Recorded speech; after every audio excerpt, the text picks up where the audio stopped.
नमस्कार दोस्तों, स्वागत है आपका एक बार फिर से ब्रेन रूट क्लासेस के अंदर। दोस्तों, आज हम बात करेंगे एक ऐसे लैंडमार्क अचीवमेंट की जिसने इंडिया की एनर्जी पॉलिसी और क्लाइमेट एक्शन दोनों को नई दिशा दी है, यानी कि एथेनॉल ब्लेंडिंग इन इंडिया। ये टॉपिक सिर्फ साइंस या एनवायरनमेंट का नहीं है, बल्कि इकोनॉमी, एग्रीकल्चर और नेशनल एनर्जी सिक्योरिटी सबको कनेक्ट करता है। Recently union minister for petroleum and natural gas ने ऑफिशियली अनाउंस किया कि इंडिया ने 20% एथेनॉल ब्लेंडिंग इन पेट्रोल का जो टारगेट है वो हासिल कर लिया है। नेशनल पॉलिसी ऑन बायोफ्यूल्स के 2018 के वर्जन में ये जो लक्ष्य है 2030 के लिए रखा गया था। बाद में इसको 2022 में रिवाइज करके 2025-26 के लिए रख दिया गया। लेकिन दोस्तों, हमने इसे 2025 में ही अचीव कर लिया है। ये अपने आप में काफी हिस्टोरिकल माइलस्टोन है। अब थोड़ा बैकग्राउंड समझते हैं। 2014 में जब ये प्रोग्राम एक्टिवली शुरू हुआ था, उस समय पेट्रोल में एथेनॉल ब्लेंडिंग सिर्फ 1.5% थी। आज 2025 में ये बढ़कर 20% हो गई है, यानी कि लगभग 13 गुना की बढ़ोतरी, जो दिखाती है कि पॉलिसी पुश, टेक्नोलॉजी एडॉप्शन और फार्मर्स पार्टिसिपेशन, इन सबसे कैसे बड़े बड़े बदलाव जो है संभव हो पाते हैं। एथेनॉल ब्लेंडिंग जो है सिर्फ एमिशन कट करने का तरीका नहीं है, ये जो है इंडिया को क्रूड ऑयल इंपोर्ट्स पर डिपेंडेंसी कम करने का भी तरीका है और रूरल इकोनॉमी को नया इनकम सोर्स देता है। दोस्तों, पहले समझते हैं कि एथेनॉल होता क्या है। केमिकली एथेनॉल जो है C2H5OH फॉर्मूला वाला अल्कोहल है, जो नेचुरली फर्मेंटेशन से शुगर से बनता है, जैसे कि शुगर केन, मेज, व्हीट, या फिर पेट्रोकेमिकल प्रोसेसेस से, जैसे एथिलाइन हाइड्रेशन से भी प्रोड्यूस किया जा सकता है। इसे जो है रिन्यूएबल रिसोर्स माना जाता है, क्योंकि इसे एग्रीकल्चर क्रॉप्स और रेसिड्यू से बार बार प्रोड्यूस किया जा सकता है। अब जो है टाइप्स ऑफ एथेनॉल को सिंपल तरीके से देखते हैं। First generation ethanol food crop से बनता है, यानी कि शुगर केन, व्हीट, राइस, मेज, शुगर बीट, इन सब से। सेकंड जनरेशन जो एथेनॉल है वो क्रॉप रेसिड्यू से बनता है, जैसे कि कॉर्न स्ट्रोवर, व्हीट स्ट्रो, फूड वेस्ट, इन सब से। और जो थर्ड जनरेशन एथेनॉल है वो एल्गाई या एक्वेटिक बायोमास से प्रोड्यूस होता है। और जो फोर्थ जनरेशन एथेनॉल है वो जेनेटिकली इंजीनियरिंग प्लांट और माइक्रो ऑर्गेनिज्म से बनता है। अभी इंडिया में प्रोडक्शन का बड़ा हिस्सा फर्स्ट और सेकंड जनरेशन से आता है, लेकिन फ्यूचर के अंदर थर्ड और जो फोर्थ जनरेशन है, इनका जो कंट्रीब्यूशन है वो सस्टेनेबल और लो कार्बन वाला होगा। दोस्तों, अब आते हैं कोर पॉलिसी पर, यानी कि एथेनॉल ब्लेंडेड पेट्रोल प्रोग्राम, जिसे 2003 में लॉन्च किया गया था। रिन्यूएबल एथेनॉल को पेट्रोल में मिक्स करने के लिए ब्लेंडिंग के अलग लेवल्स हैं।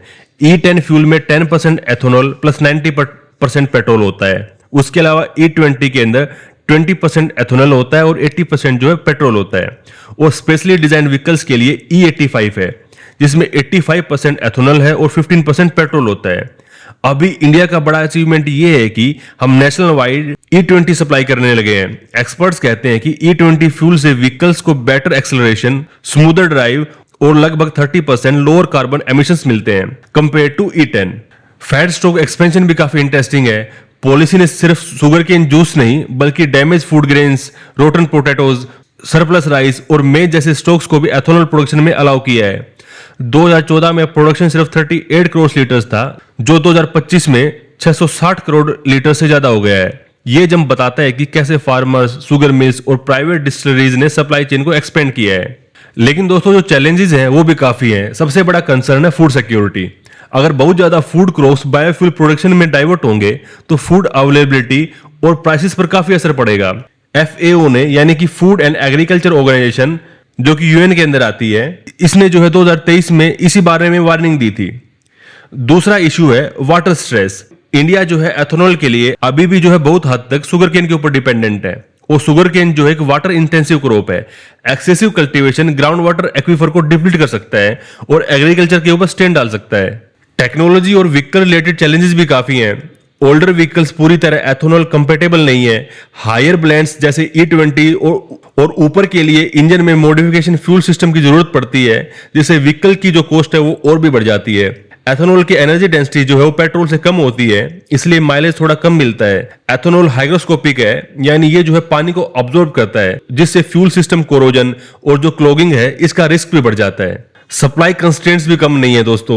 नॉर्थ ईस्ट स्टेट्स में फीड स्टॉक्स और बायोफ्यूल प्लांट्स की कमी है, इसलिए वहां ब्लेंडिंग टारगेट अचीव करना काफी मुश्किल है। हाई लॉजिस्टिक कॉस्ट और इंटर स्टेट मूवमेंट पर रेस्ट्रिक्शन अडॉप्शन को स्लो कर देते हैं। फ्यूल डिपो के ऊपर स्टोरेज इंफ्रास्ट्रक्चर अभी भी फुली रेडी नहीं है। अगर नेशनल वाइड यूनिफॉर्म अडॉप्शन चाहिए तो ये जो गैप्स हैं इनको भी फिल करना होगा। दोस्तों, इन हर्डल्स को एड्रेस करने के लिए कई इनिशिएटिव्स लिए गए हैं, जैसे कि PM जीवन योजना 2019 सेकंड जनरेशन एथेनॉल प्लांट्स को फाइनेंशियल सपोर्ट देती है ताकि एग्री वेस्ट और क्रॉप रेसिड्यू एफिशिएंटली यूज हो सके। एथेनॉल इंटरेस्ट सबवेंशन स्कीम, ये जो है न्यू बायो एथेनॉल प्लांट्स को सस्ता क्रेडिट देती है। जीएसटी के अंदर जो है रैशनलाइजेशन भी हुआ है। ईबीबी प्रोग्राम के लिए एथेनॉल पर टैक्स जो है 18% से घटाकर 5% कर दिया गया है। हालांकि क्रूड ऑयल एथेनॉल पर अभी भी 18% जीएसटी रेट है। साथ ही इंडस्ट्रीज डेवलपमेंट रेगुलेशन एक्ट 1951, इसके अंदर भी अमेंडमेंट करके इंटरस्टेट एथेनॉल मूवमेंट को आसान बनाया गया है। अब दोस्तों सवाल आता है कि एथेनॉल ब्लेंडिंग इतनी क्रिटिकल क्यों है? सबसे बड़ा रीजन है एनर्जी सिक्योरिटी।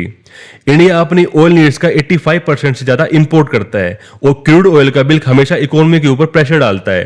एथेनॉल ब्लेंडिंग से हम इंपोर्ट डिपेंडेंसी कम कर सकते हैं, जिससे फॉरेन एक्सचेंज जो है वो बच सकता है। दूसरा जो है एनवायरमेंटल गेन्स। एथेनॉल जो है क्लीनर फ्यूल है, जिससे एयर पोल्यूशन और कार्बन एमिशन दोनों कम होते हैं। उसके अलावा तीसरा जो है ये रूरल इकोनॉमी को बूस्ट देता है। फार्मर्स अपने सरप्लस क्रॉप्स और क्रॉप रेसिड्यू से इनकम अर्न कर सकते हैं। और जो फोर्थ जो है वो है जॉब क्रिएशन, यानी कि एथेनॉल प्लांट्स और सप्लाई चेन से डिस्टिलरीज, लॉजिस्टिक्स और जो एंसिलरी सेक्टर्स हैं उनके अंदर काफी जॉब्स क्रिएट होती हैं।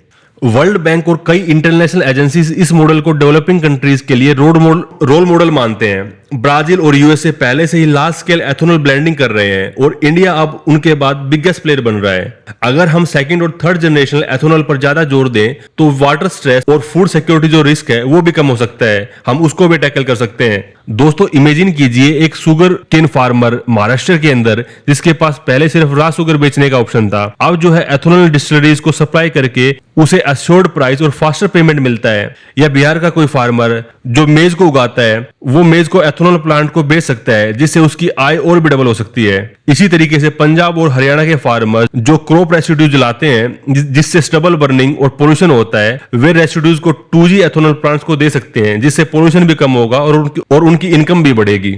फिर भी जो है हमें केयरफुल रहना होगा। पॉलिसी मेकर्स को फेज रोल आउट अडॉप्ट करना होगा ताकि जो है फूड और फ्यूल के बीच कंपटीशन ना हो पाए। हमें जो है फीड स्टॉक डाइवर्सिफाई करना होगा, सिर्फ शुगर केन ही नहीं बल्कि maize, surplus grains, agri waste, bamboo, algae, इस टाइप के अल्टरनेटिव अडॉप्शन हमें अपनाने होंगे। व्हीकल्स को जो है E20 और हायर ब्लेंड्स के लिए रेडी बनाना होगा। इसके लिए ऑटो इंडस्ट्रीज को फ्लेक्सिबल इंजन डिजाइन लाने होंगे। फ्यूल डिपो और रिटेल आउटलेट्स पर डेडिकेटेड एथेनॉल स्टोरेज और ब्लेंडिंग इंफ्रास्ट्रक्चर अर्जेंटली एक्सपेंड करना होगा। तो दोस्तों इंडिया का 20% एथेनॉल ब्लेंडिंग बाय 2025 ये जो माइलस्टोन है सिर्फ एक एनर्जी स्टैटिस्टिक्स नहीं है, बल्कि क्लाइमेट एक्शन, रूरल एम्पावरमेंट और इकोनॉमिक इंडिपेंडेंस का सिंबल है। ये दिखाता है कि राइट पॉलिसी, टेक्नोलॉजी अडॉप्शन और फार्मर्स पार्टिसिपेशन, इन सब से जो है कंट्री वाइड ट्रांसफॉर्मेशन पॉसिबल है। लेकिन जर्नी अभी भी खत्म नहीं हुई है। हमें सेकंड और थर्ड जनरेशन एथेनॉल टेक्नोलॉजी को स्केल अप करना होगा, वाटर मैनेजमेंट स्ट्रेटेजीज को अडॉप्ट करना होगा और नेशन वाइड सप्लाई चेन को स्ट्रेंथन करना होगा। अगर दोस्तों इंडिया ये स्टेप लेता है तो एथेनॉल ब्लेंडिंग एक विन विन सॉल्यूशन बन सकता है। एनर्जी सिक्योरिटी मिलेगी, एनवायरनमेंट जो है वो क्लीन होगा